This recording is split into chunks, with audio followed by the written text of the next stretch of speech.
Welcome to IRL Studio Productions.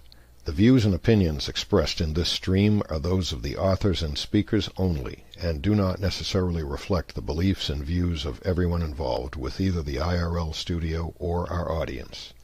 The information we gather and present is for education and research purposes only.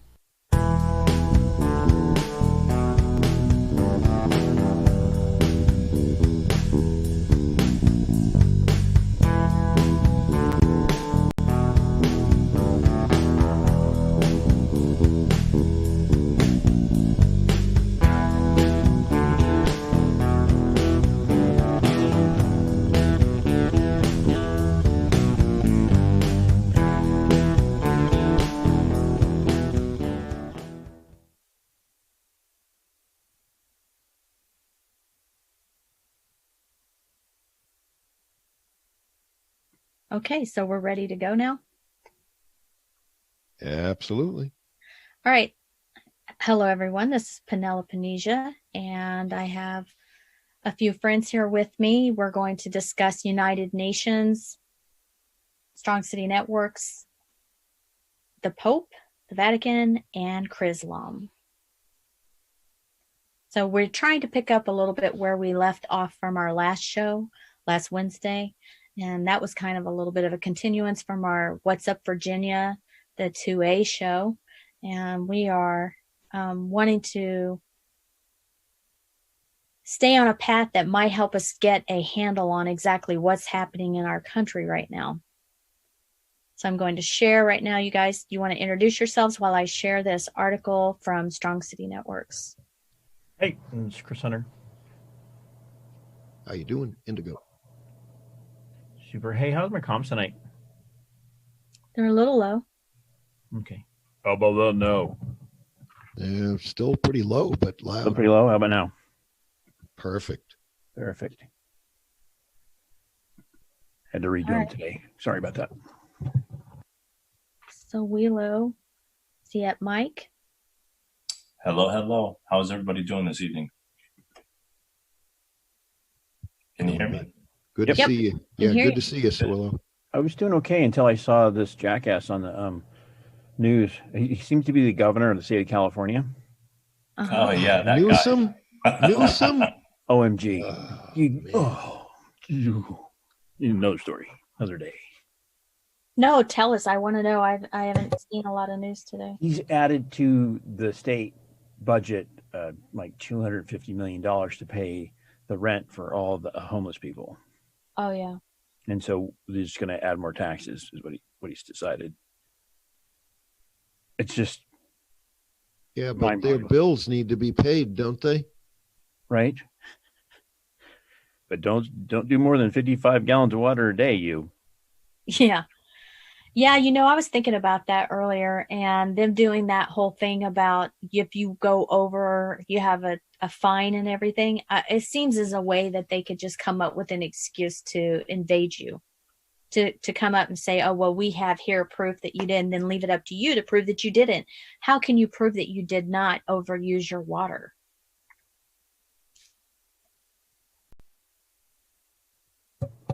What if there's a leak in the system or something like Exactly. that? There's so many, it's just ridiculous anyways. It's just ridiculous.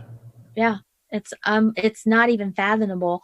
I know here we have, people don't believe it, but you can't collect the rainwater in the barrels. Whereas in California, can you collect the rainwater? They have cracked down on that. They Really? They've asked stores to stop selling that stuff and promoting it, and that's water. That's their water. Okay, that's their water, not yours. It's supposed to go on the water table. They're measuring that. Yeah.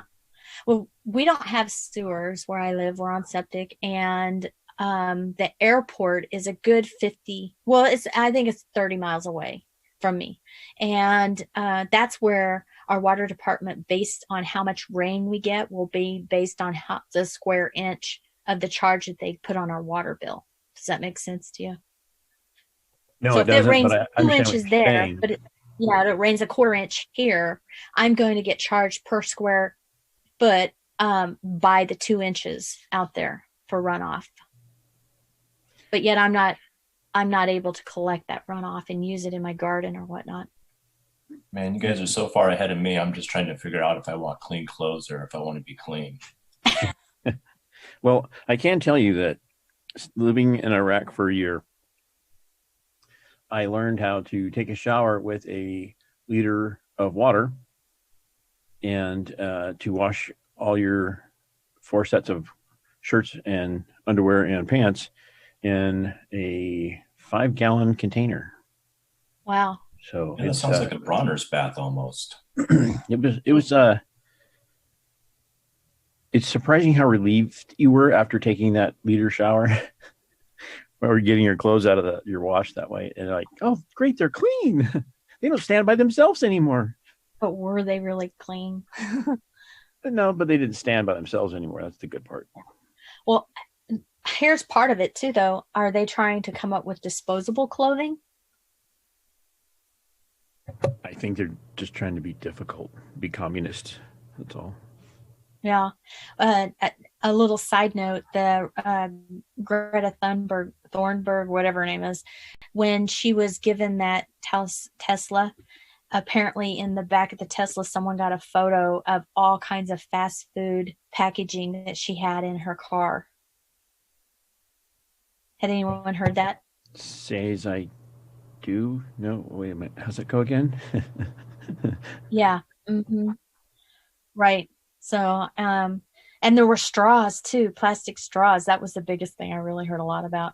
But really, all this topic is not off of topic because it is saying what it is that we're concerned over. The United Nations trying to force upon us the sustainability that they want us to believe is happening with the climate change and all of that. Isn't that the excuse that California is trying to use? Oh yes, this is Agenda 2030, and this is kind of timely given the fires here in California, and then the fires right now in Australia.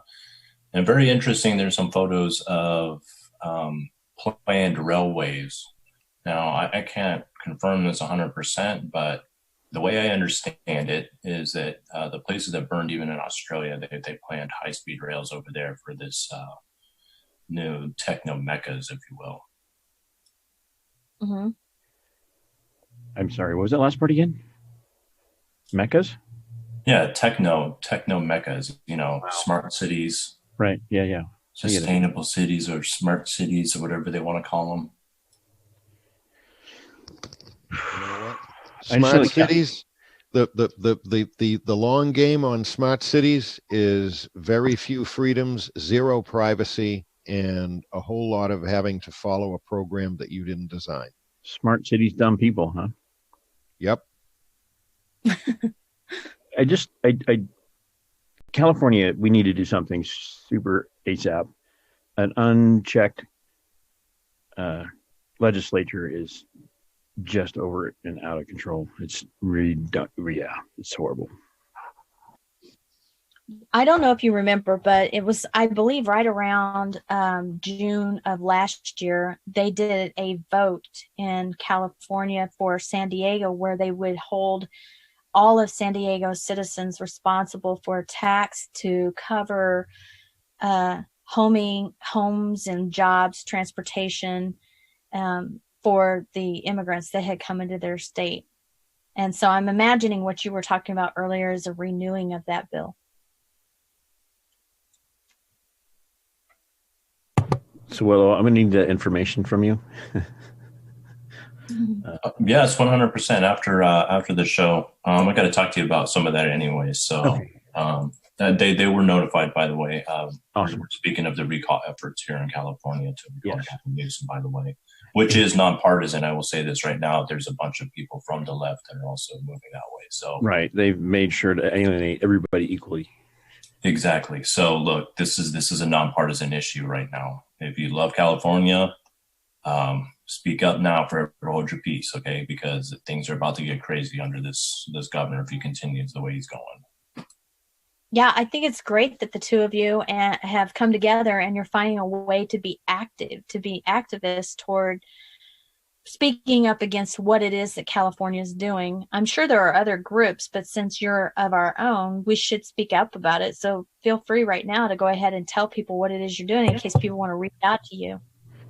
Yeah, some of the people are in the YouTube chat are asking about it. What it is California is the test bed for a lot of the agenda stuff, 2030 agenda. They're pushing it all the way through because they falsified the voting. Huge discrepancies in voting, especially the next election is going to be a catastrophe. I can see it already. But they're implementing all the no borders. Everybody has a guaranteed place to live, health care, and they're pushing for the guaranteed income. They started it out with stuff like, oh, instead of we're going to try a program where we pay these people who usually get in trouble for stealing, we're just going to pay them a certain amount of money a year to not steal. So they won't steal.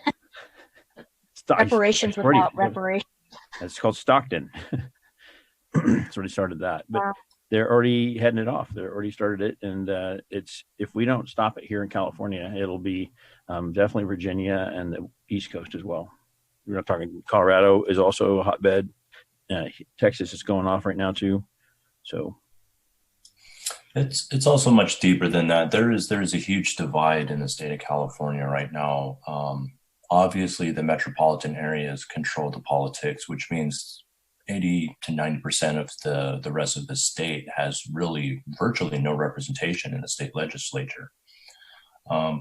As saying that, there is no really some conservative based movement. This is kind of a grassroots movement that a lot of conservatives have glommed onto because of that fact, which is good. And a lot of Democrats are finally waking up to the fact that things aren't going the way they need to be going. So if anybody out there is interested, I highly suggest going to ranaf.org. And if you're a California resident, there you can print out the petition, you can sign it. There's different, if you go to the website, there's different places in the counties where you can drop off the signatures or you can volunteer. And so I highly encourage anybody in the state of California to get involved right now. We have 6 weeks to go. Looks like the signatures are gathering momentum right now, and things look positive in that front. Yeah, it sounds great that you guys are coming up with some ideas on what you can try to head off. I wish you could find some type of a big name Republican or someone. Do you have anyone in your group like that is helping to stave off or spread the word, get you into some doors? I know this guy has 300 people on his YouTube page. Okay. Well, there's a lady, she's actually running for Congress. Her name is Erin Cruz, and she's the one that actually got this push through the state legislature to begin with, to actually even have the momentum that it does right now. So she's the one kind of leading the charge. And yeah, so she's definitely a go-getter, very positive. I've worked with her in the background before, and she's an amazing woman. So again, I would go to ranaf.org if you're in the state of California and sign up, print out a petition, find out where the places are gathering the petitions. You don't even have to print it out. People have them there for you.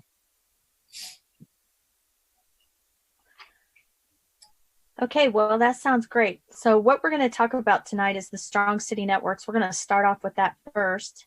I was just looking for a list of the names. They list everyone, every country and all of that. So it makes it a little hard to just pull out the United States list of people, but I know California is on that list. And so what I have here is it's their site actually. So, it's not going to be from our viewpoint, I'm sure, but knowing their viewpoint is what makes a difference on how we might be able to approach it when we want to say, wait a minute, hold back here. Do we is this something that we have to do, or are we able to get out of it? And actually, what we've learned from the past is that this was not voted. We've talked about that in our past.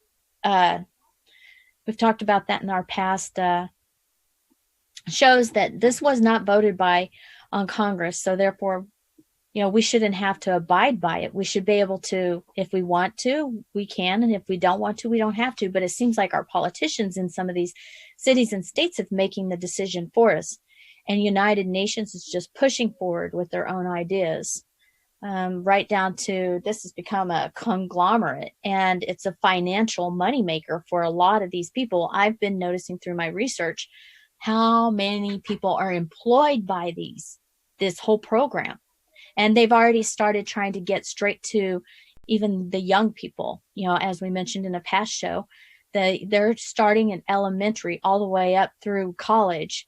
They have a program that they are implementing, and all you have to do is apply for it, and then you go to it and you stay for a week at a time and learn about what this sustainability for the earth is, and humanitarianism. All of that is great. It's just that it's being forceful on their ideas, as we just spoke about, how they don't want us to collect the rainwater. They want us to cut back on meat. They want us to, eat more plant-based items, even artificial things, tofu and all of that. But they want to charge us to use water that's given to us on earth from God. And so we're a group of us, a whole big group of us, are speaking out about it because we have to look for the future for our children. Somebody else want to add to that while I mute with this kid that's talking in the background?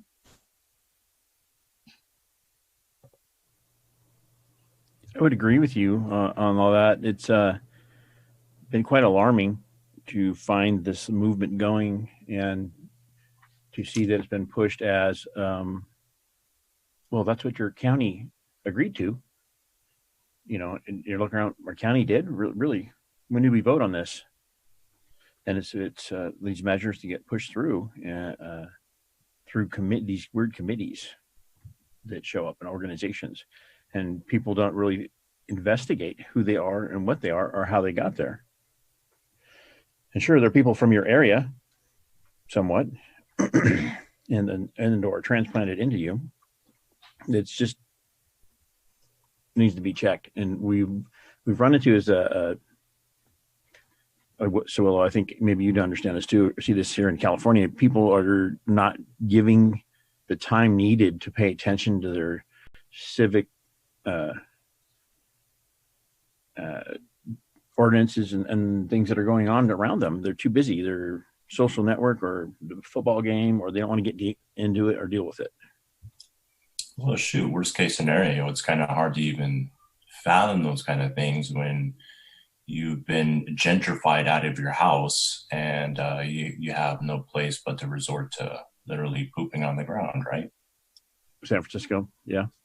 But by the way, the governor now of California used to be in charge there and was our vice governor underneath the last knucklehead.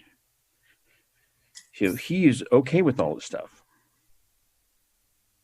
And people either find themselves, like you said, in an area where they're not supported because of the high concentration of one way of thinking. But I think you're right. There's a huge population of the California that is not in that whatsoever, but they're not being represented properly because of the high density of the population. Right. I think, going back to really this United Nations thing is the fact that they've usurped the federal government and the state government. They are breaking it all the way down to counties so that they can sneak this past everybody. Everybody pays attention to the huge elections. And even the major players in the state, but really where our power comes from and obviously our greatest vulnerability currently, because people don't pay enough attention to it, is our local politics. And that's exactly what these people are exploiting. Yeah, exactly. Well, yeah. Passing the law so that they could take off from work to vote would be a help. People do find it difficult to get to a place to vote. Well, they're saying that the next election here that we're having in three months is that the normal voting places aren't going to be there. It's going to be different now. And they're switching the locations up? Yeah, they haven't decided yet. But the normal way of doing it is not going to be the same. And that there are places that you will be going to will be able to print them off for you right there. Or you can change your voter registration that day and your party and everything right then and there. Wow. That ought to add to the mass confusion, since they're not even really capable of counting. Now they want to add all these other incidents to it. So California is a strong city network, right? And we have a list. I mean, a lot of the major cities are strong city networks. And from some of the research I've done, I was noticing that Baltimore back in 2011 was talking about being a strong city network and how they had received all this federal money and they were going to do this and do that. And here we are, 9 years later, and we see how that went for Baltimore. And, it's a shame because it seems as though there's no monitoring when it's essentially seems like private money. It's not, but it's being handled as though it's private money because there's not a federal government that is monitoring how this strong city network money is being used. And now they are going into phase 2, which is dovetailing the police department with the United Nations. So a line in this article that's written here from their page, it's called the Head of Strong Cities Network. And it states that the Strong City Network will spend the next several months developing a post-incident response toolkit to provide key guidance and insights both to city leaders and practitioners on best practice responses following a terrorist attack. The toolkit will focus on, but not limited to, drawing out vital lessons in crisis communications, community engagement, and multi-agency cooperation to help bridge the gap between security and social responses. Now, out of that sentence, I know Chris's ears perked, and so Willow's probably did too, when they heard the word security and multi-agency cooperation. Because we know that this means a lot more than what those 2 little or 3 little words is mentioning. What it's actually saying is there's going to be a implementation of technology that will invade our privacy, basically. And it's not coming from a paranoia standpoint. It's coming from other softwares that we've learned, like Carbine 911, that is offering a grant to these cities to allow them to implement in their dispatching areas. And I know very well firsthand about this due to very close members that I have that are doing this job. And what it is it's a invasion of privacy, a total invasion of privacy with this software. And we already give up a lot of data as it is, but that's one of the things that we will go on into on another show, you guys.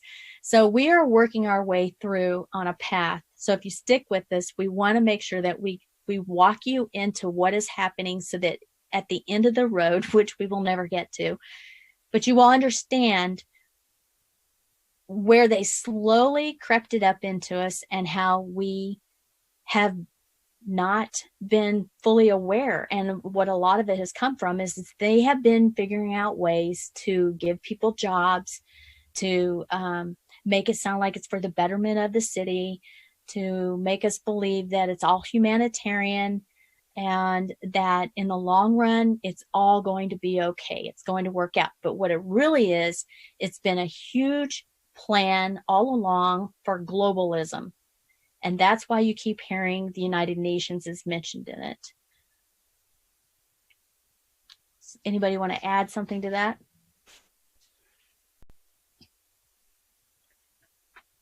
So they say that they're working closely with their partners at the World Economic Forum and the UNCTED. Does anyone know how that's supposed to be pronounced?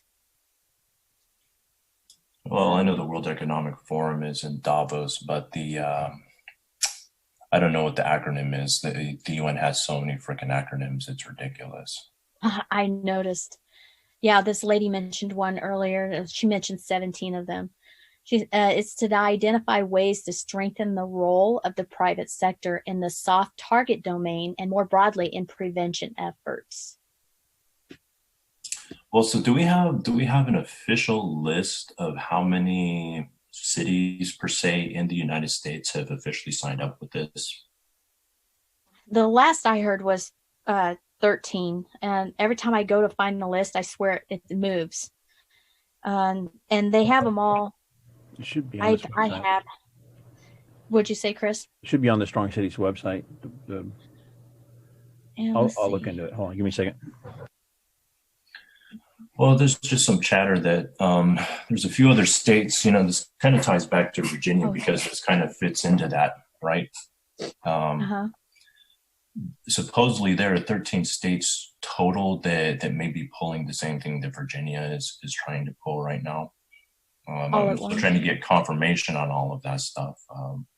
This is by like one source, but so that's an angle I'm looking into. But yeah, in terms of California, I don't see them officially represented here, which is kind of weird to me. Yeah, here's Anaheim, Atlanta. Is Anaheim on that? Aurora. Yeah, okay. Now, Aurora, is that Denver? Yeah, it's Colorado. Yeah. Chattanooga, Denver. Yep, that's the city right there, the cities. And they like to confuse the name by changing it, not with just strong cities, but the strong secure. They use secure also. That's what Mexico is using a lot right now, is secure cities. Yep. And they're not allowing the immigrants to come through unless they are a secure city. So Los Angeles and Louisville is on here. New York. San Diego. Okay. And I'm surprised San Francisco's not on that list. I heard Pittsburgh and San Francisco were also supposed to be on this list. Let's see. It may not have been updated in a while. Updated, I'm wondering. I didn't think about it, Chris, but and Soilo, now that you mentioned it, I'm kind of curious about that list that we have, where they were they allowed the executive order that was written, that 13888, about the immigrants could only come to the city and county that were in agreement. Remember that list? I asked you to go through the map because I'm geographically challenged. Yes, and some of those letters in Colorado was one of those. I remember that specifically. Wait a minute, was that was a U.S. president executive order? Yeah. I think this is for the refugees, to house the refugees. Okay. I thought we were talking about they were doing that in Mexico. So was it Obama? Oh, no. It's here. Let's see. So the states are Arizona, Colorado, Connecticut, the city of Haven, Connecticut, Delaware, Illinois, DuPage County, Illinois, Iowa, Kansas, Wyandotte County, Kansas, Maine, Massachusetts, city of East Hampton, Massachusetts, Michigan, Minnesota, Candahoya County, Minnesota, Montana, New Hampshire, New Jersey, New Mexico, North Carolina, Durham County, North Carolina, North Dakota, Oklahoma, Oregon, Pennsylvania, Rhode Island, Tennessee, Texas, Bexar County, Utah, Virginia, city of Alexandria, Virginia, city of Richmond, Virginia, city of Roanoke, Virginia, and Washington, Grant County, Washington, and Wisconsin. Those are all the states that are listed in this Executive Order 13888, Enhancing State and Local Involvement Refugee. I don't mean to be a knob here, but what was the order number again? 13888. Thank you. And it's gone. This is the second thing on this report for tonight, you guys, that has disappeared. Because that article that I showed you about the Islam Abrahamic house from the Vatican News, it's gone too. Oh, wow. Yeah, that link that that 1388 website encountered an unexpected error. Please try again later. So I'm screenshotting it now. It says President Trump issued an executive order 13888 on enhancing state and local involvement in refugee resettlement, or the executive order on September 26th that will allow states and localities to restrict the resettlement of refugees in these areas. So if you were to read it, what it stated was that they both had to agree in order to accept them. Is that right? So Willow, you did look at it, right? Yes, that's the way I understood it. Okay, so both the federal government and the state government have to be in agreement to it. And then if that goes through, then they're able to locate these migrants there. Is that right?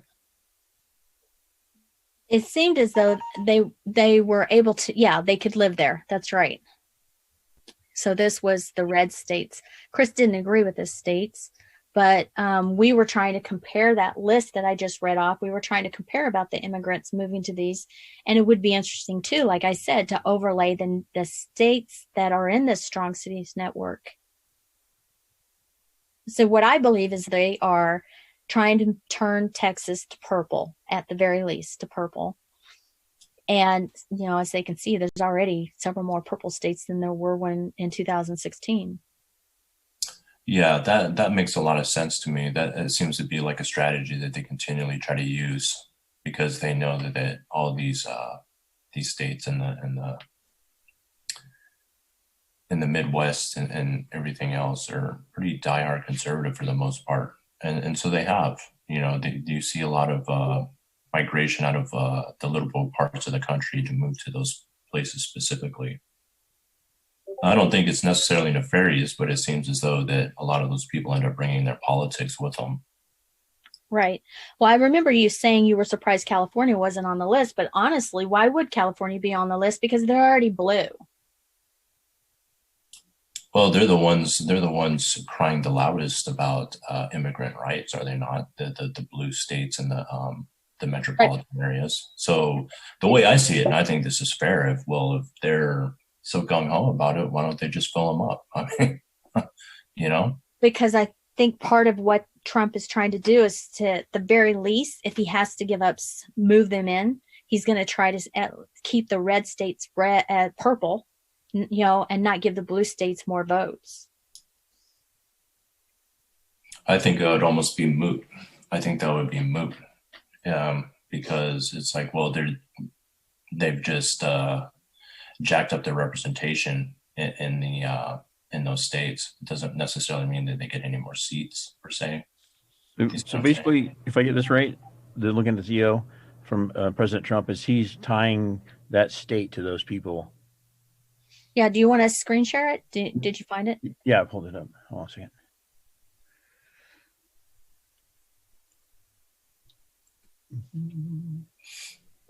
Screen.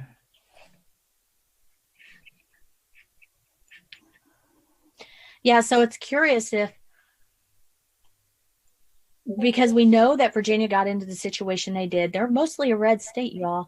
That they got into the situation they did by the redistricting of the lines, the county lines. So they only needed 2 seats to take over in Congress, and they got 4 seats out of the 6. Yeah, so to me, it only makes sense that you wouldn't do that to the red states, right? It seems like kind of a ploy for the Democrats to actually go in and gerrymander the red states, and then you have the migrant places so that you can block it off even more. So purple would become blue essentially at that point. Did they have them in the purple states, or was it just in the red ones? Well, Colorado was listed. That's a purple state. I know that one for a fact.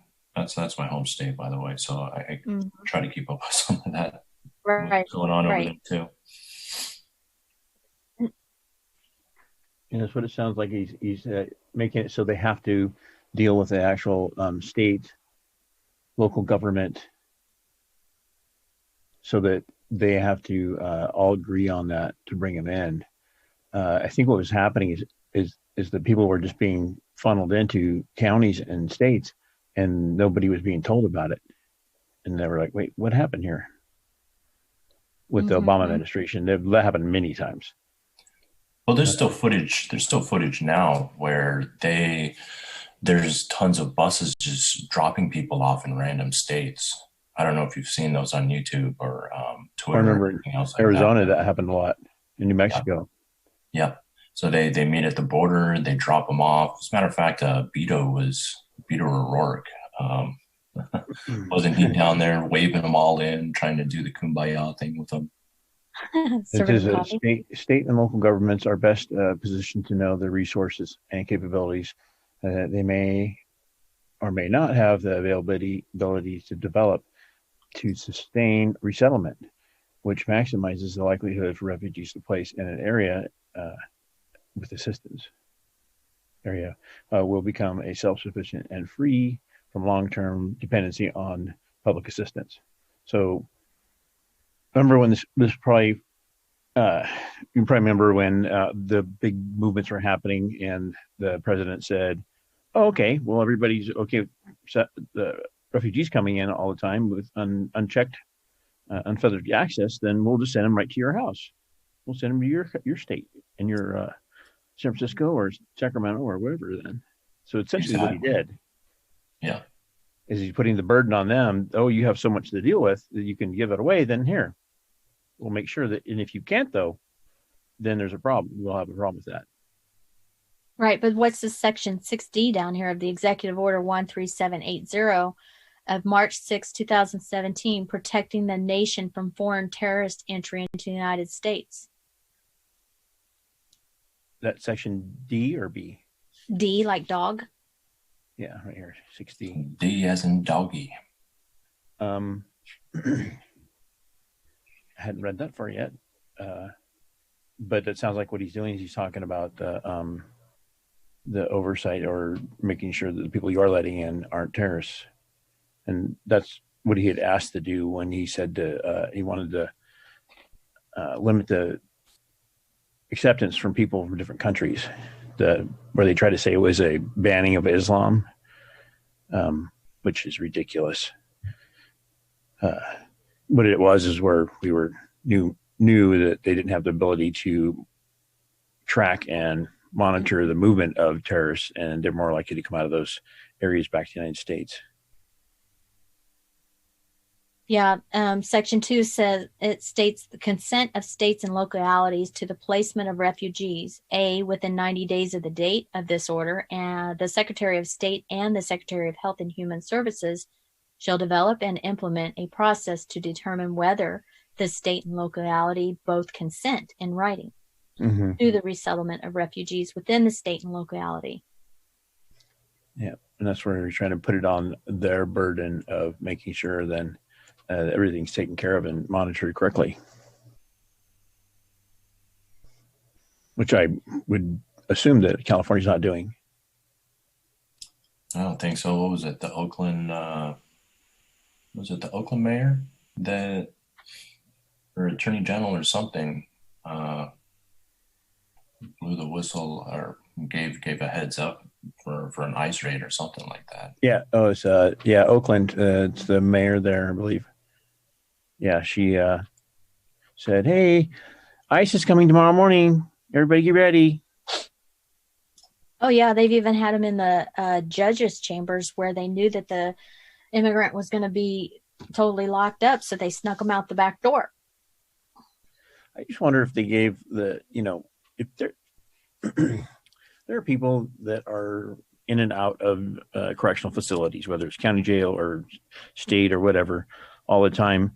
I wonder if they're afforded the same opportunities, and if they aren't they getting a little pissed off that they're letting people that aren't even legally here access to all these, all this money for helping them defend them to letting them off?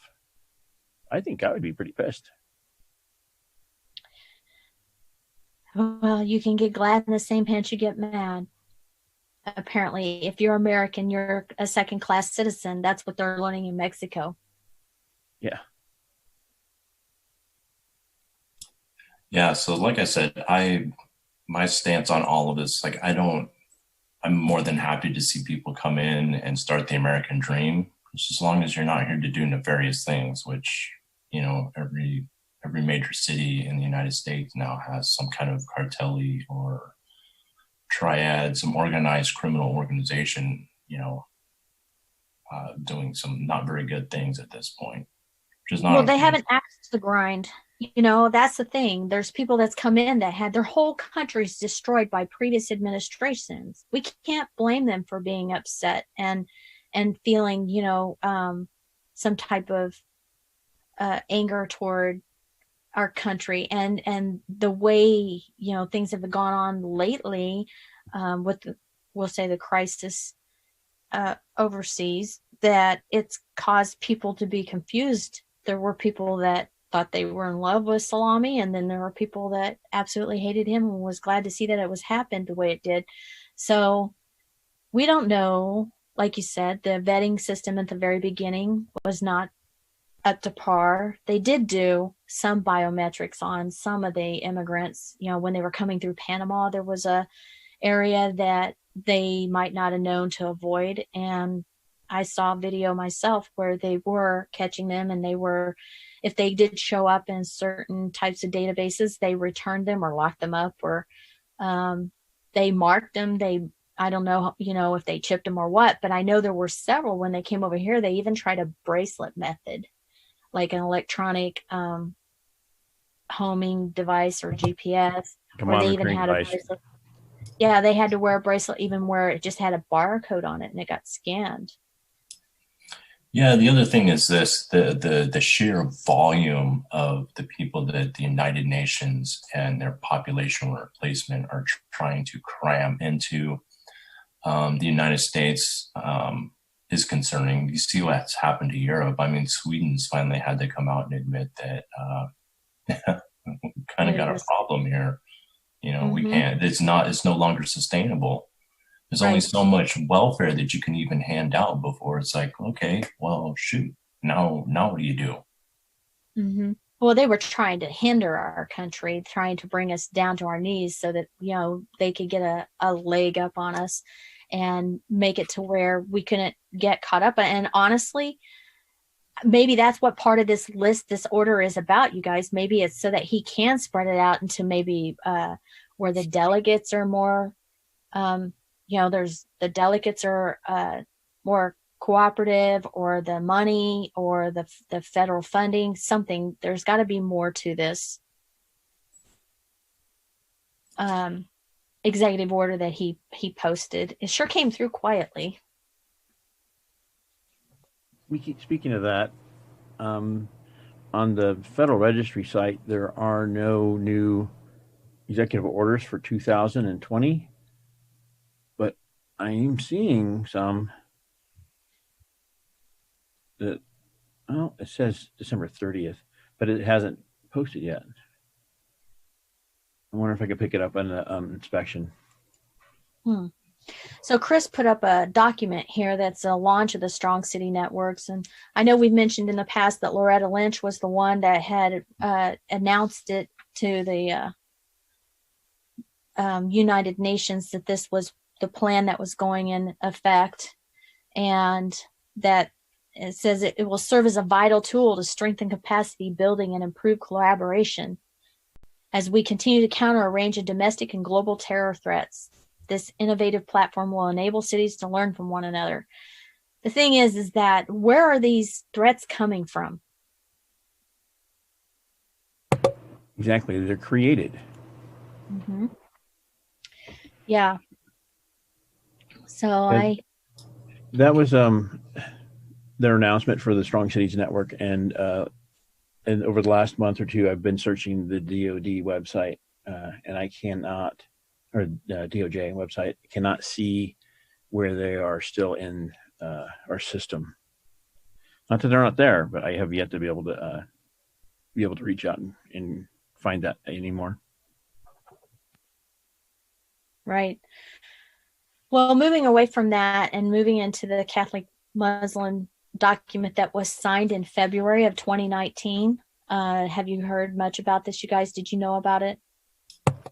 I learned first of it with you the other day, and I'm quite alarmed. I actually watched the Pope. I believe it was the United Arab Emirates, where he landed and had some kind of kumbaya powwow. But that's what tipped me off about that a while ago. Mm-hmm. Yeah. Well, here it is right here. And what it is, he sat down with his imam from Kahad, and they signed a document for fraternity, for humanism fraternity. I think it's exactly how it says. The declaration signed by Pope Francis and Sheikh Ahmad Talib, the Grand Imam of Al-Azhar, during the Pope's trip to the United Arab Emirates, is a clarion call for robust dialogue that leads to peace, said the Catholic chairman of the National Catholic Muslim Dialogue and the chairman of the U.S. Bishops' Committee on Ecumenical, and Interreligious Affairs.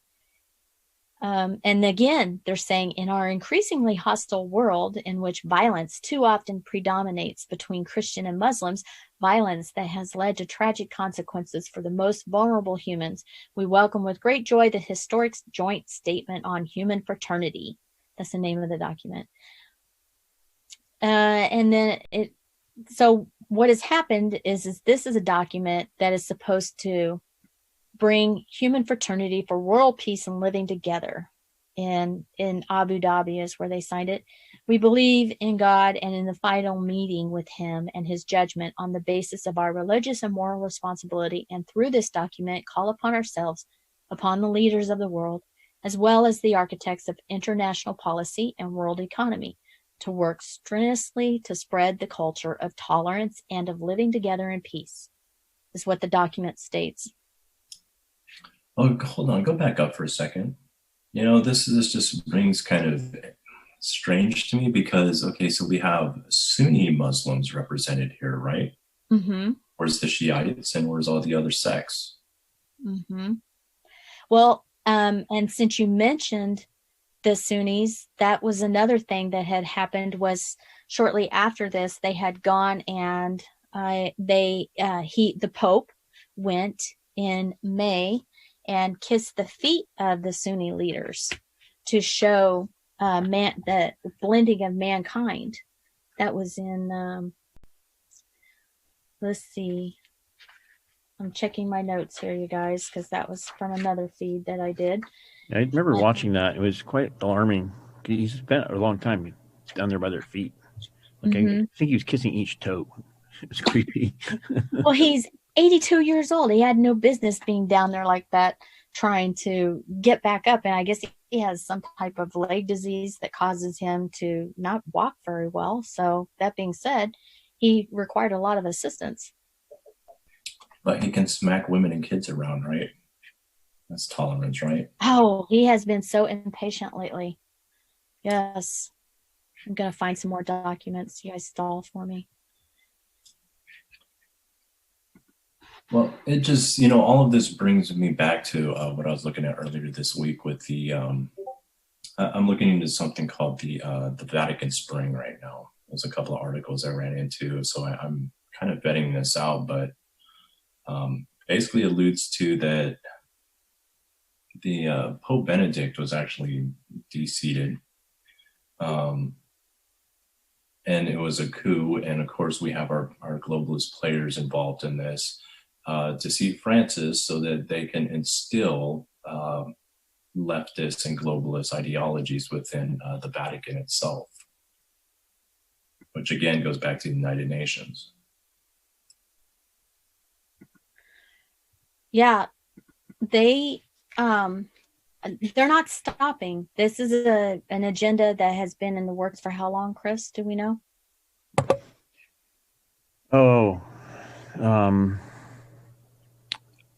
What I could find, it reaches back to Bush Senior. Well, it goes back earlier than that, man. I think. Well, I could find actual physical actions being taken, but yeah, it's been planned for a long time. Yeah, for a very long time. I mean, at least 70 years, at least.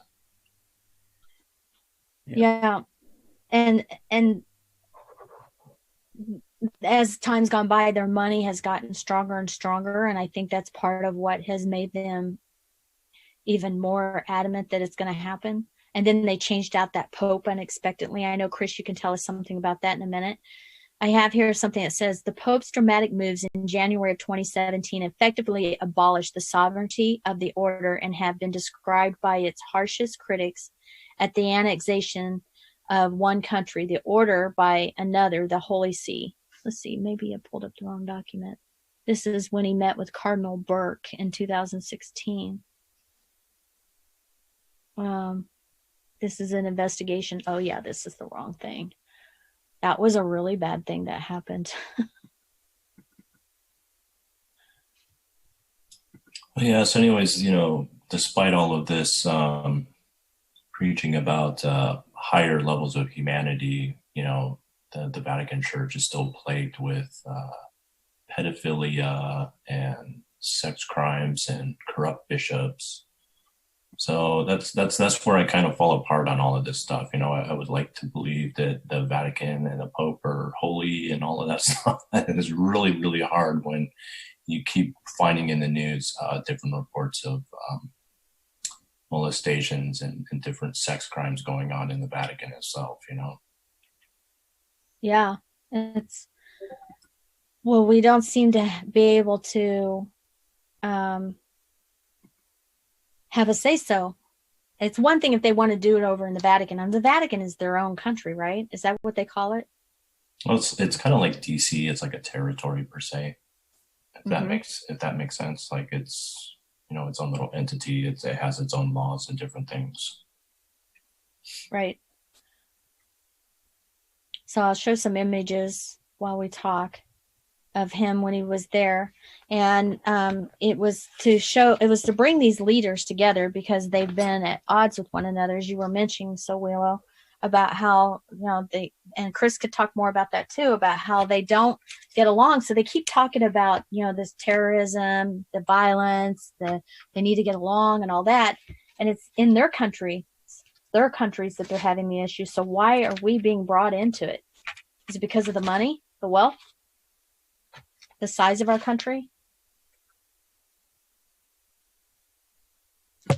It all, my understanding, the way it all is working is it all goes back to China and coming up with a method of the madness to control the masses and take down each country one by one. If you would look at the different aspects of each different country, that has been one of the key goals in China. I know that the religious part is something I'm still trying to figure out with them. And I think it's going to come back to the reconditioning of the Muslim population they have in the camps now and their current philosophy on things. I know that they have written the whole sustainable agenda garbage that they're throwing at us based off of a paper one of their guys had written. I don't have it at this minute, but he wrote the whole process and the philosophy of the psychology of it, did a big study on it, and then submitted it to the UN, and they've been implementing it. Now, are you saying that study is, are you talking about the Uyghur concentration camps? It's a study that was done. I don't remember the names, and my dyslexia really wreaking havoc on it. But what it is they did a psychological study, and they figured out ways to manipulate large populations. So it's just like the social media currency. What's your social media currency? What's your value there? Are you a good person? Quote to what they want you to be, and so on. And once they developed that, they were able to implement it into the UN, and they have everything broken down that way. Let me find it real quick, and it'll explain better what it's doing. But they took almost like a Tai Chi, Feng Shui, old Chinese religious philosophy, and then mutated it into this and are selling it to the world and implementing it. So it's like a one religion kind of a deal. Yeah, totally. Yes. Yeah. But, okay. Well, that's really interesting because again, I have not heard. Maybe I'm mistaken, but the Vatican or the Pope himself speak out against the atrocities that are going on in China and the Uyghur camps. You know, right. You can't tell me that that's being humane on any kind of level. Right. Yeah. But is anybody doing anything about it? I mean, is the UN doing anything about it? Nobody's doing anything about it. Like that's the thing. It's like some dirty thing that the UN seems like they're even trying to sweep under the carpet. Everything's been kind of really hush hush about it. And the only reason why we know about it is because, you know, every once in a while we get to see a video or something about it. Or there's a documentary that slips through. So Willow, do you want to explain what it is that they're doing? I mean, if you can, otherwise I can tell a little bit or go along with you with it. Well, I mean, I understand that the general understanding that there's a population of Muslims there, and they're not really even Chinese. They're kind of a little territory up into the northeast of China, but they, because of their religion and their beliefs, they have been persecuted in China, and as a result, the Chinese have started cracking down on them and are putting them in quote unquote re-education camps. I've seen a couple of documentaries and different things on it, and it looks like a concentration camp to me. I mean, it looks like a brainwashing scheme. You know, this was a place also where the Chinese have been able to implement their surveillance grid and be able to play with that. And I would like to say that it's confirmed, but for right now, for me, it's speculation that a lot of these Uyghurs are subject to being involuntary donors for human transplants, if that makes sense, as in organs. There's a lot of comments down in YouTube. They're talking about the Jesuits that are pushing the agenda. Mm-hmm. Dennis is bringing that up. Switzerland. Yeah, the Templars, Vatican. Yeah, big deal with about the $220 million land scandal. I thought that was Ireland, but that could, yeah, that's just my mistake. I know they have an issue there in Ireland too. Right. I found an article that was written with an old pastor from 2008, and it's Jack Van Impe, IMPE, so he might sound familiar. He was a popular TV preacher, and he ended his decade-long run on Trinity Broadcasting Network after he publicly accused California megachurch founder Rick Warren of mixing Christian and Muslim beliefs. TBN pulled the episode before a repeat broadcast could air, prompting Impe to announce he could no longer work with TBN. Van Impe and his co-host wife, Rexella, cited Warren's speech to be an Islamic conference in Washington in 2009 and Warren's invocation at President Obama's inauguration that invoked the name of Jesus in several languages.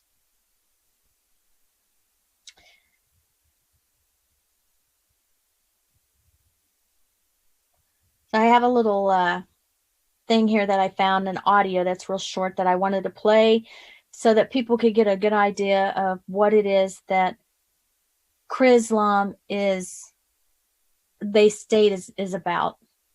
Let me know if the audio is good when it starts to play.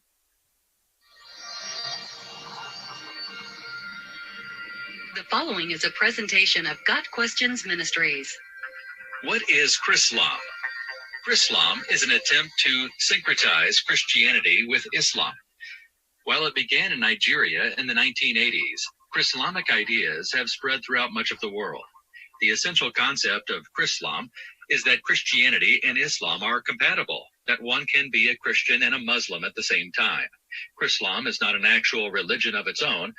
Rather, it is a blurring of the differences and distinctions between Christianity and Islam. Advocates of Chrislam point to facts such as Jesus being mentioned 25 times in the Quran, or Christianity and Islam having similar teachings on morals and ethics, or the need for the two largest monotheistic religions to unite to fight against the rise of atheism and alternative spirituality. Chrislam is viewed by some as the solution for the ongoing conflict between the Western world, which is predominantly Christian, and the Middle East, which is predominantly Muslim. While it is undeniable that there are many similarities between Christianity and Islam, and Judaism for that matter, Chrislam ultimately fails because Christianity and Islam are diametrically opposed on the most important of issues, the identity of Jesus Christ. True Christianity declares Jesus to be God incarnate. For Christians, the deity of Christ is a non-negotiable, for without his deity, Jesus' death on the cross would not have been sufficient to be the atoning sacrifice for the sins of the entire world. 1 John 2, verse 2. Islam adamantly rejects the deity of Christ. The Quran declares the idea that Jesus is God to be blasphemy. Belief in the deity of Christ is considered shirk, or filth, to Muslims. Further, Islam denies the death of Christ on the cross. The most crucial doctrine of the Christian faith is rejected in Islam. As a result, the two religions are absolutely not compatible, making Chrislam a concept both Christians and Muslims should reject. Got Questions Ministry seeks to glorify the Lord Jesus Christ by providing biblical answers to today's questions. Okay. Does that help? And that's what they're planning on their building looking like. It's one foundation and 3 beliefs. They took the website down, so I'm having difficulty getting to other than a picture I happen to have.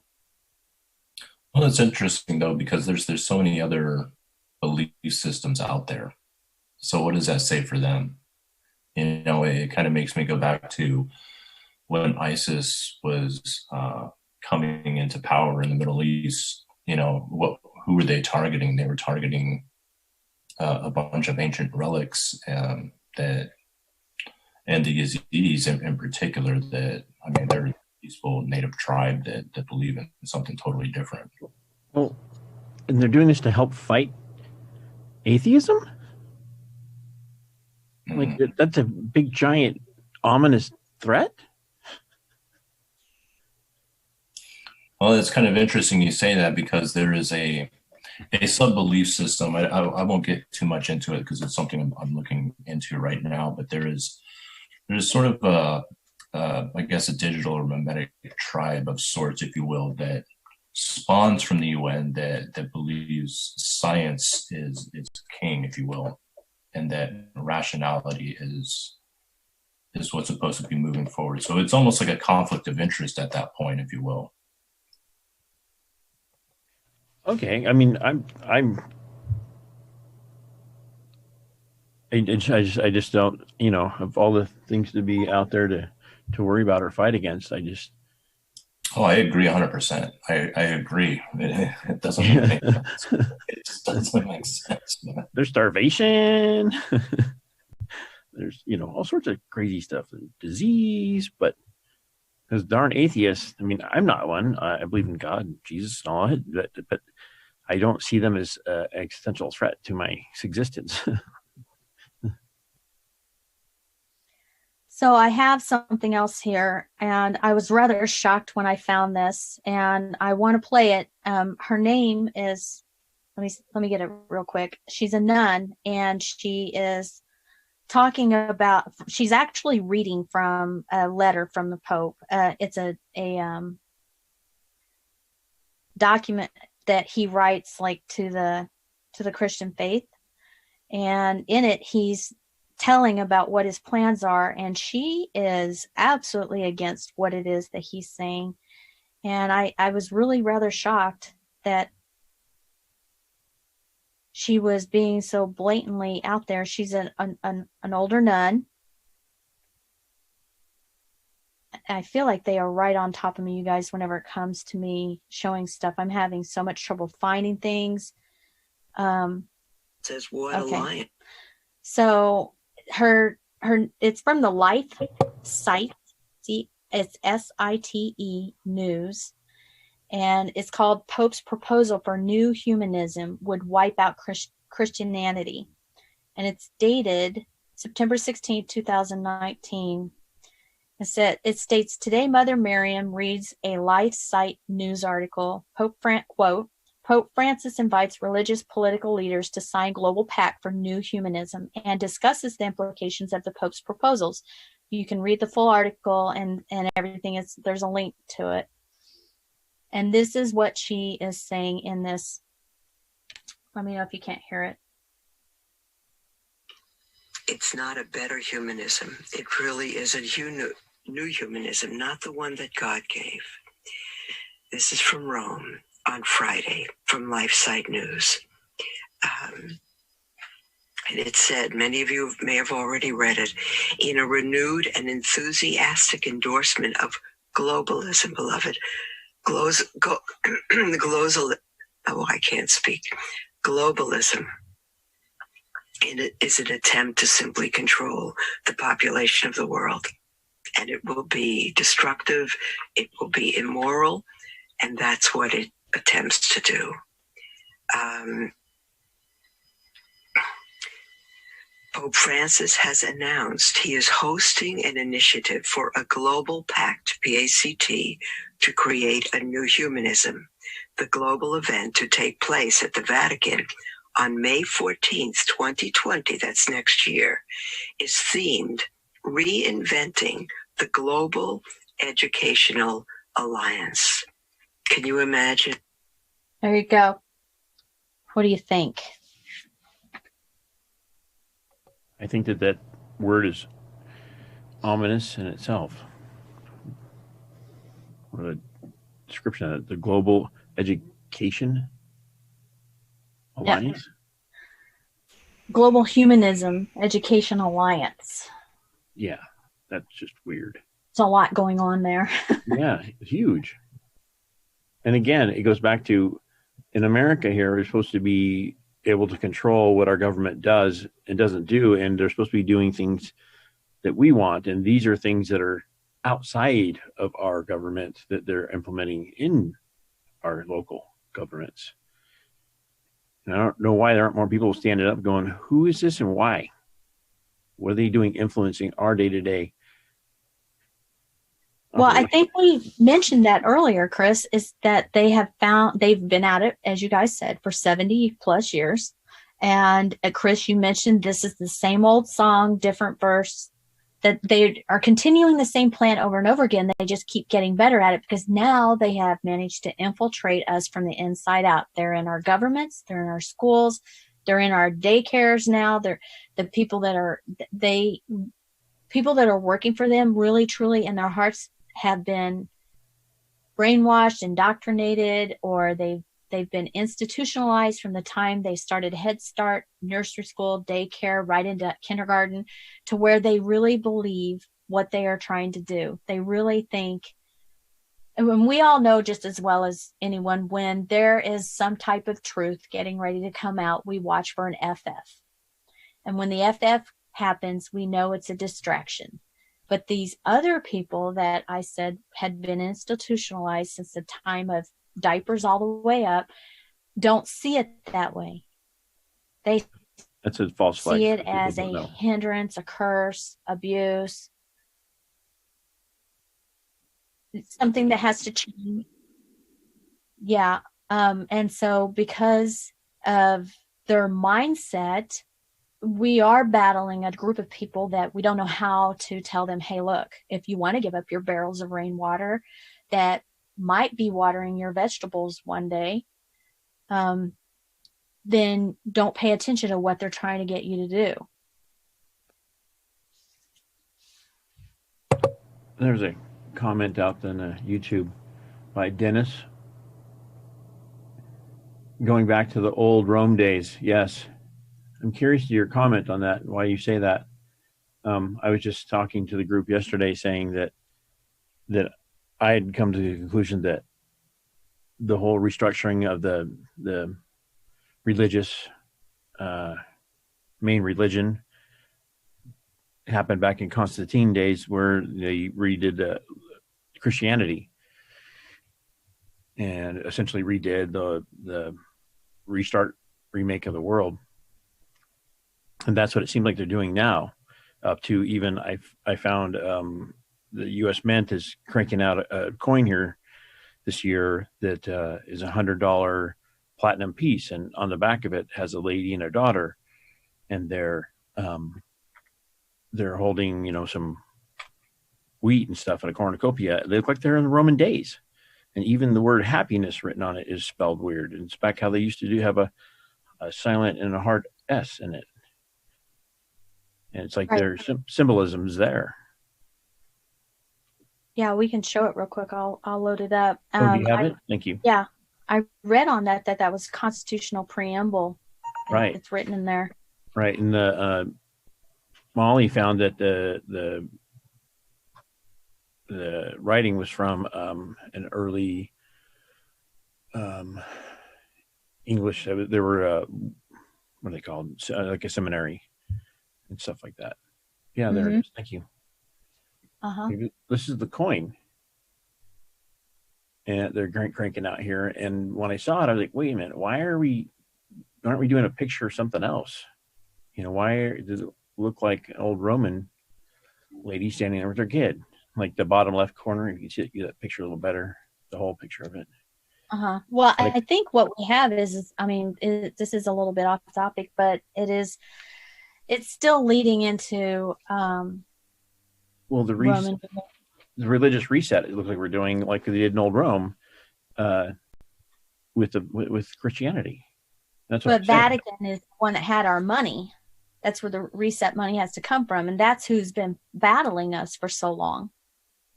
Besides the bankers in London, but you know, and the whole Brexit thing had something to do with all of it. But yeah, I was reading in this something about the preamble.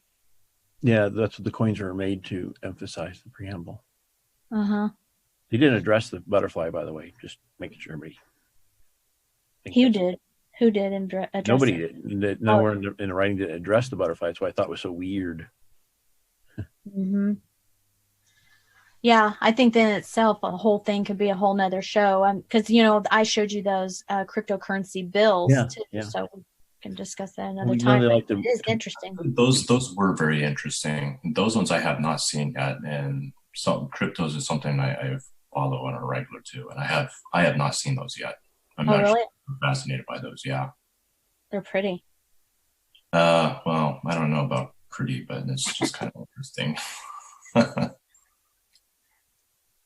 Yeah. So, I mean, I know we could go a lot further into all of this with the Pope and the UN and the Muslim, the Chrislam, all of that, you guys. After a while, it becomes exhausting, maybe because I dug on it for so long. But if there's anything that you think we need to bring up, let's do it now, because I know I'm definitely not going to carry this subject on to the next show if I can keep from it.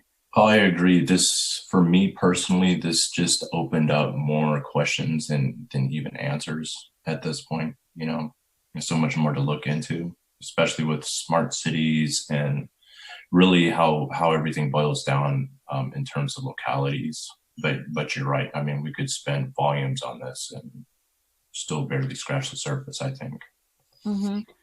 Well, when we do these smart cities, we can join in with the spy softwares that are in our phones. And when we sign up for any type of card at the market store, you know, like a reward card. I think I might have mentioned that I was in a store and I didn't buy anything, but I stood in the curtain aisle for probably a good 20, 30 minutes trying to debate about these curtains. And I left without it. And I no sooner got back on my phone shortly after that, and I had curtain ads. And I was like, how did that happen? I didn't even, you know, purchase anything. And it had to have been because they were tracking me in this store. Oh, yeah. Well, that's well known. That's it's called geofencing. So stores can set up a geofence around the store perimeter. They've got everything about you right there on the spot. So they know what you're browsing for. They know what you're looking for. And look at your browsing history and try to match it up in the store. Oh, we got this on sale. Ping, ping, ping. Yeah, and that's what China, you know, Hong Kong is fighting against that right now, but China does it welcomingly. You know, their citizens wake up in the morning and they have to sign into an app. And if they don't, they lose on their score. what is their score called? Their social credit score. If they don't sign in for the day, they lose points on their social credit score. Exactly. Yep. Yeah, and the cameras watch them close enough that if they notice an elderly person walks up to the door before them and they don't get the door for that person, they get points against them. They get points against them if they associate with people that have low credit scores. It's pretty out of control, and it all started as a social study, just like what you were just talking about. Well, it's interesting. I saw something in China where they had an arrest. It was real time. It was real time facial recognition, and they followed this guy into a huge amphitheater, like a concert of sorts, and they arrested the guy right there in the bleacher seats. I'm like, holy cow! That's where it's going. And that's one more reason why we need to stand up and say, hey, listen, we didn't vote for this. You know, Congress didn't even get a chance to vote for it. This was put in by an administration that needs to be erased, first of all. That administration needs to be like it never appeared. Well, it needs to be held accountable, and then definitely humongous amounts of corrective action taken. Uneffing of things that have gone wrong and implemented that should never have been. Yeah. So these strong city networks, if you live in one of them, I wish anybody out there listening, if you could pay close attention to, they're supposed to be headquarters starting in those states now, or cities. They're supposed to be in phase 2, so they'll be able to start their headquarters. And I imagine, you know, they'll be hiring and everything, just like we just noticed the UN was hiring for what do you call it? Disarming. Reintegration. Right. And the only thing that they did demand was that you were English speaking. And that application is good until the 8th of February. So if anyone out there is interested in applying and then reporting back to us, that would be fantastic. Right. Is there any update on that? I can't believe that they're actually trying to implement that. It's a totally different spin on Virginia now, and the other supposed states that are looking at Virginia's model of gun seizure. Yeah, Guns and Gadgets on YouTube. If you go to his site, he actually did a video 2 or 3 days ago that I played, and on it he's talking like what's his name? Northam. He is asking for the money, and the bills haven't even been voted on in Congress yet. Bill 16 and 64 is what we're talking about, and the bills have not been voted on about the confiscation of any weapons. And but they were going to be presented as soon as Congress got back in. But he's already asking for the money, and we know darn well that if it were to get passed and voted on, it's going to immediately go into litigation. Therefore, that's why Chris and I keep bringing this up about every show. One of us brings it up on our channels because we want to make sure that people understand where the process is at. There is a process. You can't just demand that the National Guard go out there and start stripping everyone of their protections. And yeah, there's a process. We'll be watching it. And when the time comes that you have to stand in the streets and with your signs and say stop, we'll be right there to make sure that everybody hears that. But until that time, relax, pay attention, clean your gun, whatever. The restructuring of the counties is the thing that really got me. And, you know, we had the picture of Alex Soros, which is George Soros' grandson, and Eric Holder together at a gathering. And it looked like Obama was in the background, but it might have been photoshopped. But they were proudly exclaiming how they were having a party because of the restructuring, that there's still more on the plan for them to restructure other cities, other states. And that's where I think us watchers, listeners, Republicans, conservatives have fallen short. We've not caught on to their plans, but now we know, so we ought to be more aware of it. There's a component to all of this too that I ran into following the different groups around, like in Europe, that were demonstrating and so on. There's a structure to this that's under the surface that we don't see, through computer systems and networking, to where they constantly monitor each other, and they're promoting this movements and the thoughts and the groups to come together to what the vast majority of people out there don't even conceptualize. They don't even know it's happening, and how organized these groups are. And that's what you're saying right now is that for the most part, conservatives haven't been part of that or been even thinking about how that is. And they need to get organized yesterday. Yeah. Today, when President Trump came on this morning to speak, while he was on moveon.org, I am signed up for them, you guys. I like to know what's going on. And I got a text message from them, and it said the anti-war majority will be out across the country opposing Trump and saying #no war with Iran. And then they went on and sent out another text tonight saying #no war with Iran, strategy call today at 8 p.m.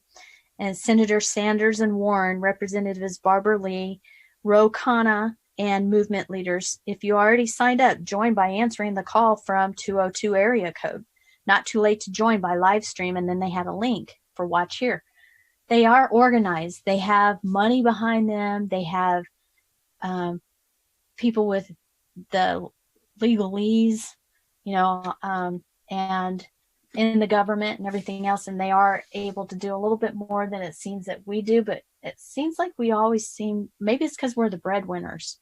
Maybe that's why we're too busy.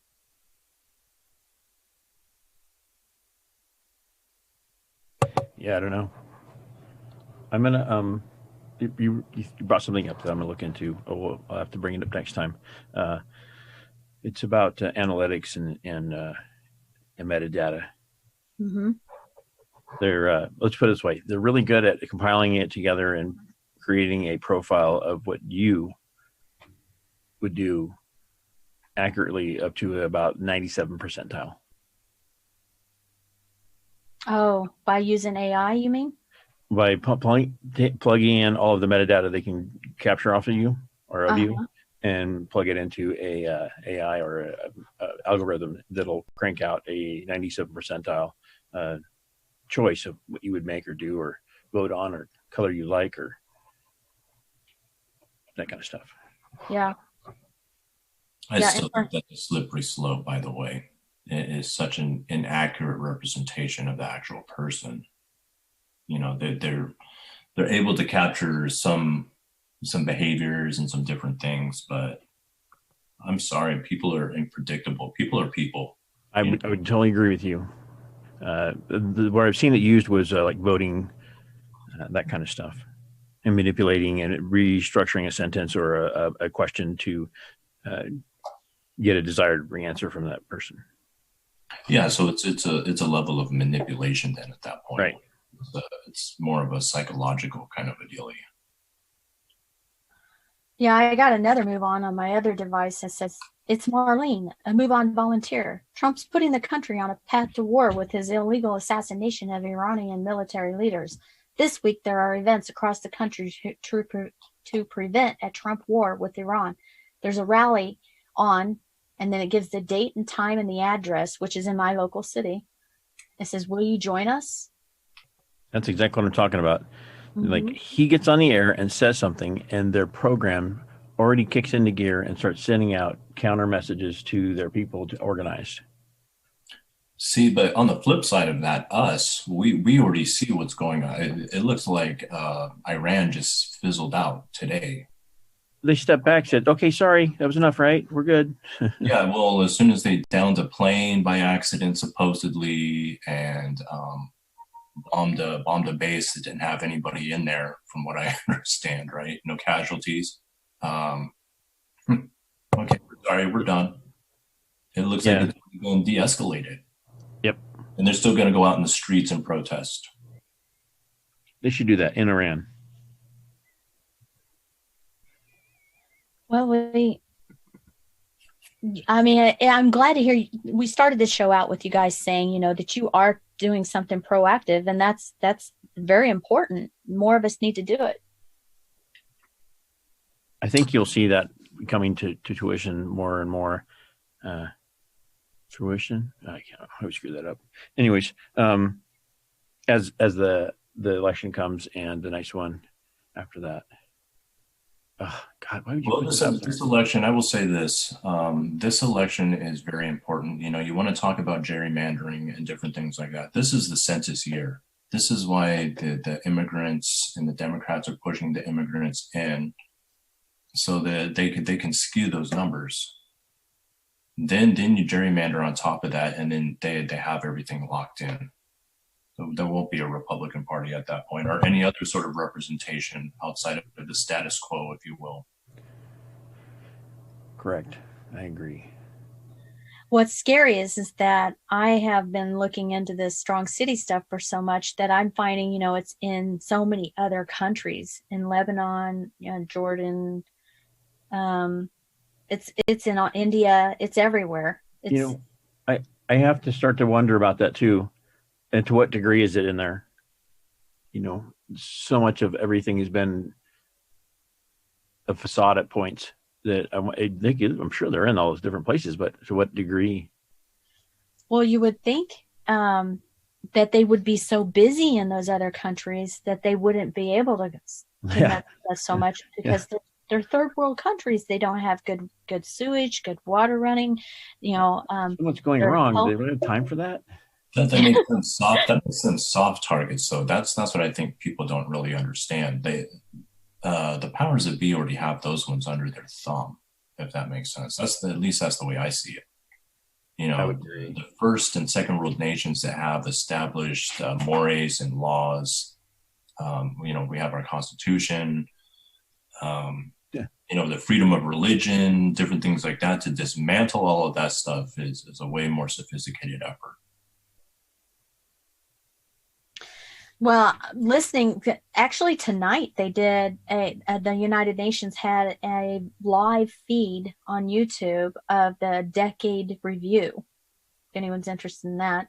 And riveting. It was riveting. I watched it. Sorry. But I did find one thing. It said Edmonton to join Global Strong Cities Network to combat extremism. And then about, I don't know, it was a month or two later, they had a shooting there. It says the Strong Cities Network is the first global network of mayors and municipal policymakers that aims to build a united and resilient community against violent extremism.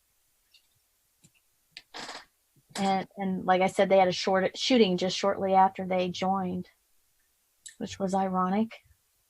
Yeah, so, you know, it's interesting you bring up extremism, because what are they trying to label the militias, which is constitutionally embedded, right? It's codified in the Constitution and the Bill of Rights. Why do you think the powers that be are trying to label them as extremists? Or truthers like QAnon or anybody else that's within the truther community as extremists? Well, I think taking a gay person, strapping them to a chair and putting them on top of a building and kicking them off a building is pretty extreme. Oh, I agree. I agree 100%. But, you know, from the perspective where we're sitting, if they're trying to take things away from us, you know, these are the subgroups that are going to come out and say something. Mm-hmm.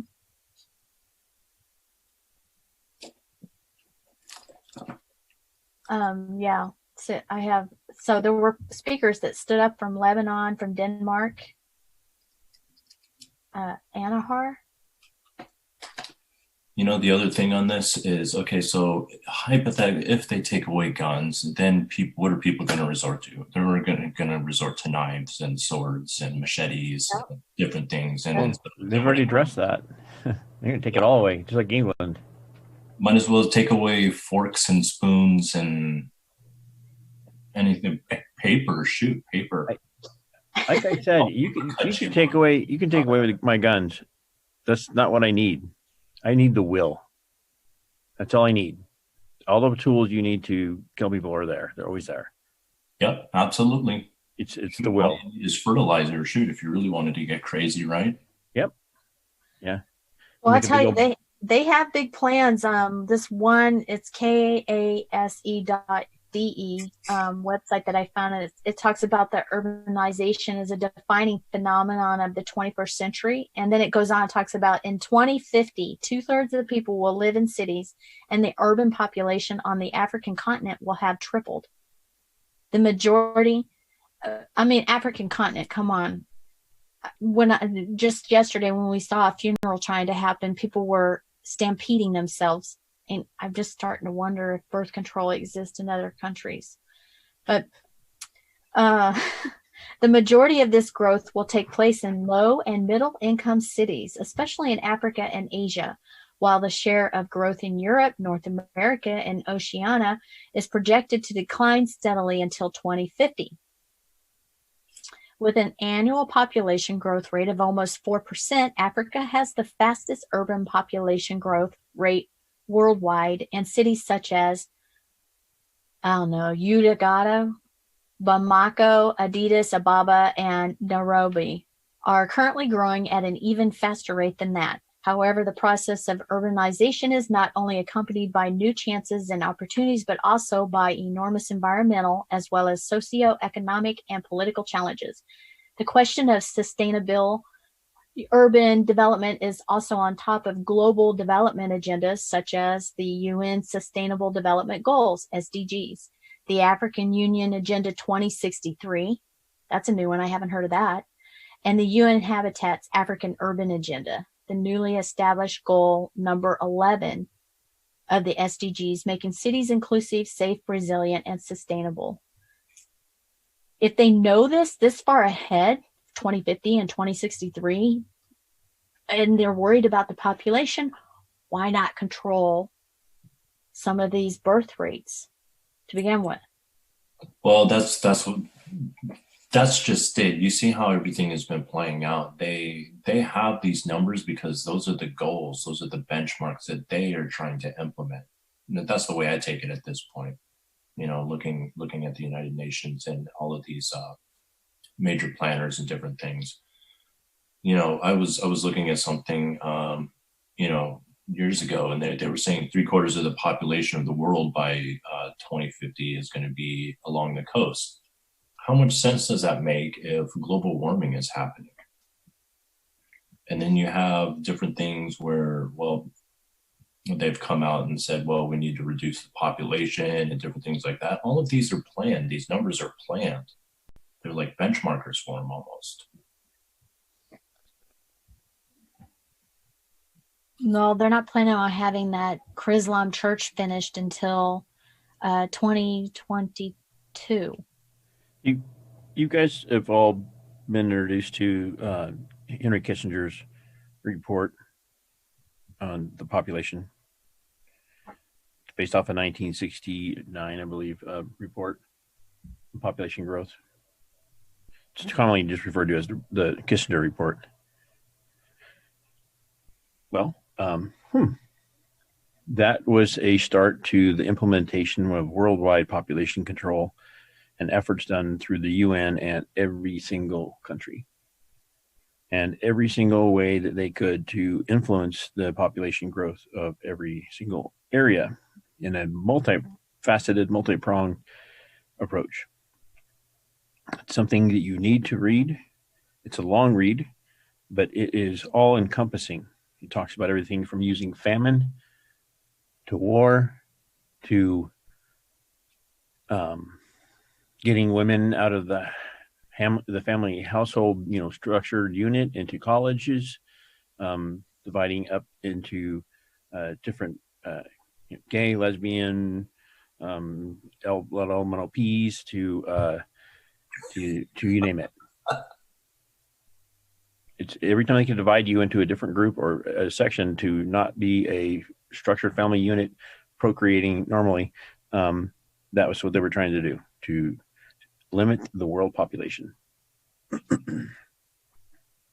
Well, it's worked in Western civilization. It's worked everywhere. It's destroyed most of Europe. They're gone now. They will not come back from this. Their society is gone. It's sad for Italy and France and Germany. It's sad. Yes, the United States is there too. There's 1,000 anchor babies this year. We're- I We're understand. just squeaking by. The best we could do is to integrate and become one country with Mexico, because of the strong Catholic or Christian religions, and both of those would maintain it. Excuse me. I would include Canada in that as well. Yeah, they need some fixing to do, like we do, before that happens. Like they need to flush their Trudeaus. Their turdos. Wah wah. So then they'll be on track. Yeah, it's funny that you bring up Mexico, because that's going to be a podcast I'm going to drop soon. And because Rashida Tlaib went down there a couple of weeks ago, and our friend Oscar Blue was there. So we're going to be doing a premiere tomorrow of a conversation we had with him concerning her being there. And in the course of her being there, she took the Catholic communion, didn't she, Chris? She was down there for a prayer service. And did she took, or was it a Chrislam? Was it a Chrislam communion? An early Chrislam in action. That's what I was wondering. She had the Methodist priest pray over her, and she did take the communion, with the wafer and the wine. That's what I was thinking. It's some kind of Chrislam thing.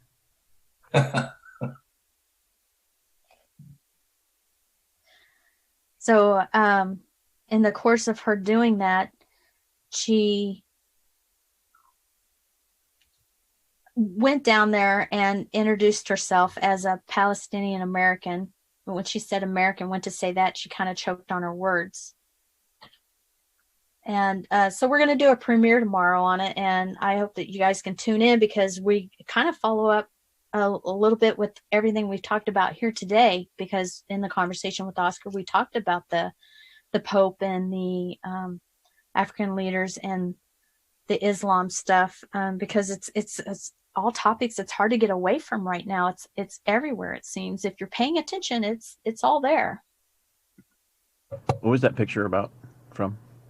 Oh, that was from Salami's funeral, and there were 50 people stampeded during the course. And that was video, so I don't think it was edited. I do have one, though, that was edited, that was photoshopped, where they repeated the images over and over again. I can show you. In case you see it, you'll be aware. And yes, I saw that one actually flying around on Twitter the other day. Photoshopped crowd. But what I was saying about the reason I showed that is because that's a perfect example where there's some type of an issue going on with, I don't know what's in the people's water. Obviously, they don't have resources the way United States does. So why are they not controlling? But as you can see, there's a redundancy here. Oh, hey, it looks like one of the Hillary Clinton rallies.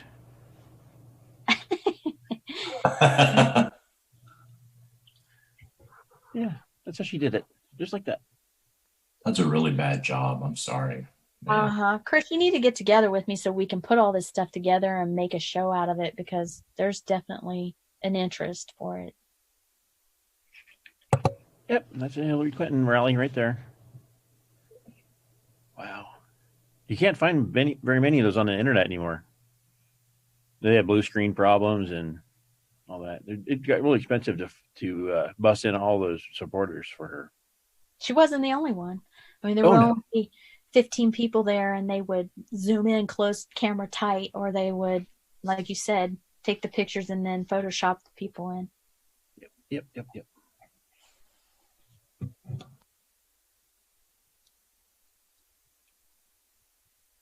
So let's see. I think we should look into the ceremonies of Chrislam. The ceremony of Chrislam? Ceremonies that they're going to have, in Chrislam. If they're going to smoosh it together, I want to see what that's going to look like. They're going to have a certain kind of Bible, or are they just showing that they're similar, or, Then maybe we should start with some memes, like, Chrislamicide. What happens to Kwanzaa after all of this? Right. I'm really concerned for Kwanzaa. What's going to happen at Christmas? That's what I want to know. we'll probably get rid of Christmas trees because that's not good for the environment, right? There's if you look it up, you can find it on the internet. But apparently, Rashida Tlaib's son burnt a Christmas tree. Is what it's. There's Snopes, of course, denies it, but there was an arrest and everything. But then there's people saying that Rashida doesn't have a son by that name, but there was someone with that same last name that burnt a Christmas tree in her city over the holidays. Wow, that's just super. It opens in 2022. Mm-hmm. Oh, they have the yellow, the yellow and the green. They're making a cross. Plus, there's the crescent moon in red. Mm-hmm. Mm-hmm.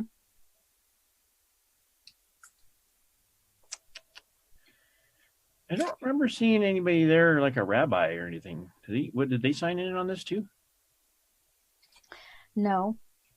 It says 3 buildings, 1 foundation, a church, a synagogue, and a mosque. Sounds like a bad joke. Will share the same foundation. It will be a landmark in the United Arab Emirates, located on Saadiyat Island. It's Saadiyat Island in Abu Dhabi. Above all, it will mark a significant transformation in human history. As Monsieur Younes Gaid, Gaid, explained, it will turn what has been used in the past as a means of division among peoples into a point of contact. And that's from the Vatican News, dated September 21st, 2019. But that's the link that they took down, you guys. Luckily, I screenshot it. I'm learning. Nice. Good job. It states if the foundation was truly the Word of God, there would not be 3 separate buildings. The Jews, for example, prefer tradition over Scripture, which is why they do not accept the New Testament, nor do they accept Jesus as the Messiah. But if they would examine the portion of Scripture that they do accept, plus certain of their written traditions that they overlook, the logical conclusion is that Jesus is the prophesied Messiah. What was the name of that island? Can you spell it for me? Saadiyat. Okay, so hold on a second. So you're saying that they are recognizing Jesus as the Messiah? Well, that's what they say that Jews are recognizing. So I think it's in this article right here that I have up. And then it's Cogwriter. It says, a reader sent me a link to the following from Vatican News. And it's only been 2 weeks since award-winning architect Sir David Adjaye OBE received the news that the plans he submitted for the Abrahamic family house, that's the one that I showed, the 3 buildings on 1 foundation, had been selected. The project was first announced in February by Abu Dhabi's Crown Prince. It's the first initiative to embody the ideals of the document on human fraternity. Sir David Obe was introduced and his model for the project was unveiled at the Celebration of Human Fraternity in New York City on Friday. A groundbreaking is expected to take place in 2020, and then the project is expected to be completed in 2022. And then at the bottom of it, it states, if the foundation was truly the Word of God, there would be, so I think this is the person writing that wrote into this, says if the foundation was truly the Word of God, there would not be 3 separate buildings. The Jews, for example, prefer tradition over Scripture, which is why they do not accept the New Testament, nor do they accept Jesus as the Messiah. But if they would examine the portion of Scripture that they do accept, plus certain of the written traditions that they overlook, the logical conclusion is that Jesus is the prophesied Messiah.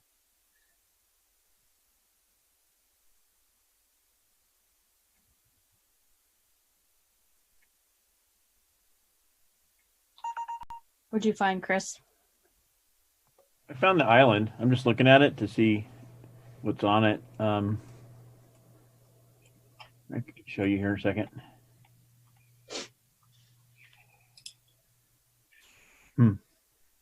Yeah, no, the way I understood when I read the article about the signing of the human fraternity was that it is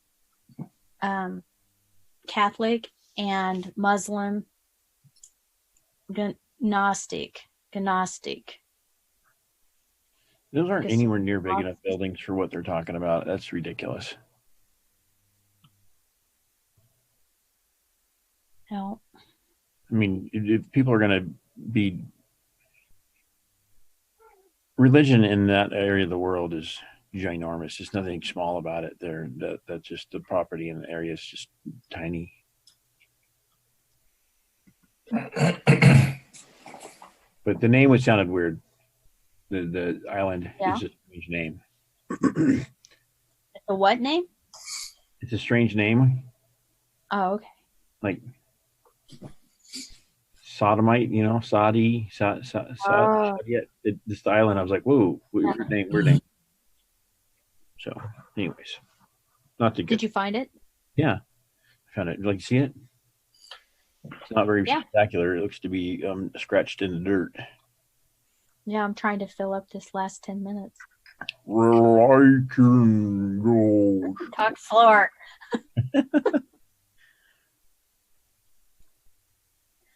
And engage. There we go. Woo! Woo! Oh, there's the little tiny island. We're back out here, so where we are in the flat Earth.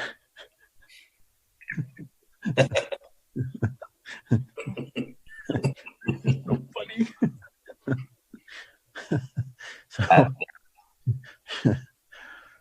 Mar, United Arab Dubai up there, and so it's right down here. Abu Dhabi. Abu Dhabi. There's this little tiny scrap of dirt right there. Now, is that a man-made island? That's what it looks like. Looks like it just filled in. Yeah. Wow. I'm not seeing a lot of, river. That's great for climate change. Yep. That's okay. I guess they don't have to hold them accountable for that. It used to be just desert anyway, so who noticed? Yeah, apparently United Nations put their building in Mexico right on the coast too. Oh, nice. Yeah, I noticed that about all the, watch out, climate change. Oh no, the world's going to flood. The water level's going to go up. But every single new city or area of population was on the ocean. Right there. Pretty. It's pretty. That's why. Or a Hawaiian island, right? Yeah, I'm trying to figure that out. Please tell me the reasoning behind that. Yeah. You Maybe guys it's an insurance scam. didn't find that one out, did you? They planned the insurance monies beforehand. Right. So it's interesting little place there. I mean, you got to admit, it looks pretty. Oh, I'm sure it's gorgeous. Just not always. I spent a little bit of time up here, a year right in here, and a little tiny, about a week here. But it's some extreme weather, so people need it. What'd you go for vacation there for? Was it pretty, Chris? There are some beautiful things about Iraq. I would love to go back there and spend time. By the way, I was here in the city of Bakuba, along the border with Iran, and the Diyala province. Ramadi is over here where the airport is, in Fallujah. Mm-hmm.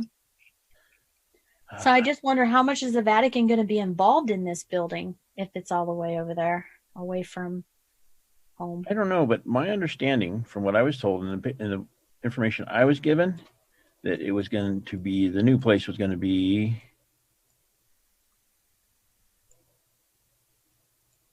in Kazakhstan. Kekistan. Yeah. Really? So my information was everything was going to be here. The new UN, the new Vatican. I didn't have a place, but I did have some pictures of stuff on the ground there. And that's an interesting location for that, because that is along the One Belt, One Road. That's one of the Silk Road nations that is going to be benefiting from yes the route. Yes.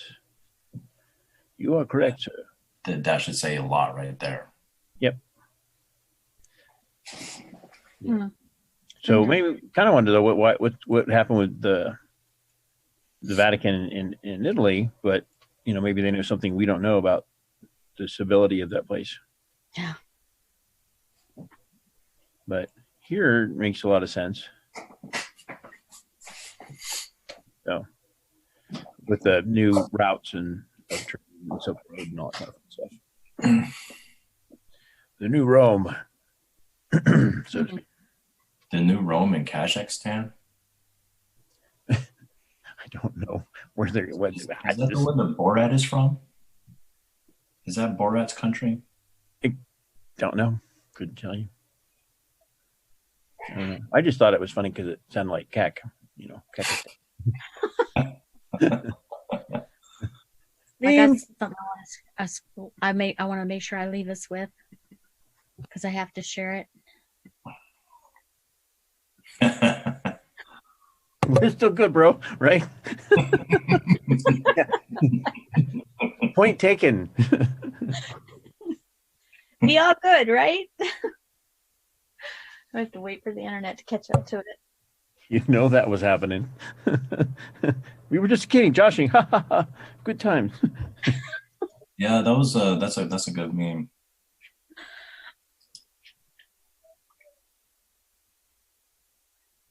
Well, I really appreciate you guys coming in. Do we have any questions that we need to answer down in YouTube chat? I think we created more than there was before. No. But people are at least going to be aware of some stuff, so that's good.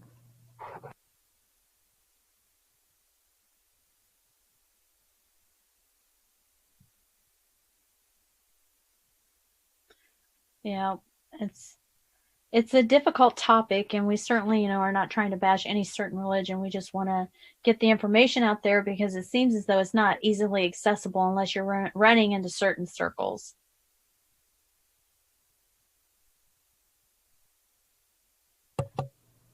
Just my biggest thing has been the whole time is who's making these decisions for us? Who is allowing this to happen? Because we need to be in control of our country and our counties and our cities and our own course of action in the world, not this UN entity.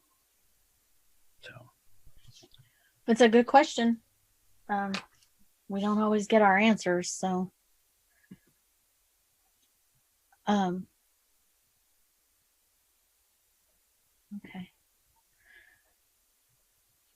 All righty. Do you have anything you want to add, Willow? Yeah, before signing off, I just want to give prayers to all the people out there that we know that are ailing in sickness and grieving, and many prayers and many thanks to the men and women overseas serving our country right now. God bless. God bless America. Well said. I have to try to figure out how to get out of this. Do I go to my OBS first, Chris, or my VCN? You're going to go to OBS and you'll stop stream, and then you'll go to the server and stop it. Okay. But you want to hit outro before you do any of that. You want to shut off all the mics and then do the outro so it ends. It doesn't just slam the end on the back of the video. I don't even see my OBS though. It's Wednesday. Stop. It should be on your menu bar at the bottom, SAS bar on the bottom. Yeah, I don't see it. I have a question mark. That's Discord. All right. I'll start mine up so I can help you. Yeah, you're going to have to help me because I don't see it. That's okay. I see my VCN. That's it. It's okay. It's part of the whole fun of doing it. The good thing is that you have someone here to help you, and it's not going to be a catastrophe where you just left it running. And there's a huge stream behind you running of nothing. Copy. Well, I'm always told do not close out the VCN, so that makes me scared. Well, yeah, here you go. I'm in now. So down at the Mine bottom. says sign in. Yep, down at the bottom. anyways, let's go back to the OBS real quick. So I'm going to start the outro.